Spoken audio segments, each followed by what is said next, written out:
السلام عليكم شباب بنات. لفت نظري جملة في خطاب قديم لجون كينيدي الرئيس الأمريكي يقول بيها: لا تسأل وطنك شنو قدم لك، ولكن اسأل شنو قدمت أنت لوطنك. انتشرت في الآونة الأخيرة وبالأخص على مواقع التواصل الاجتماعي دعوات شاذة، ناس تندعي على العراق وناس تستنكر عراقيتها وغيرهم آخرون كثيرين. والسؤال هنا: شنو أنت قدمت للعراق حتى تستنكر لعراقيتك؟ طبعا حاشا الطيبين.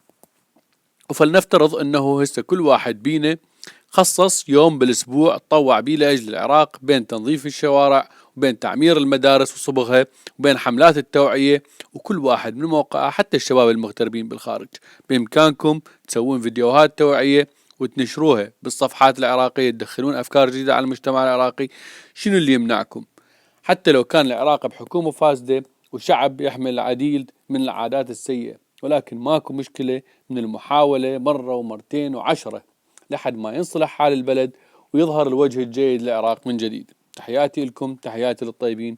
كان وياكم وراس الخفاف.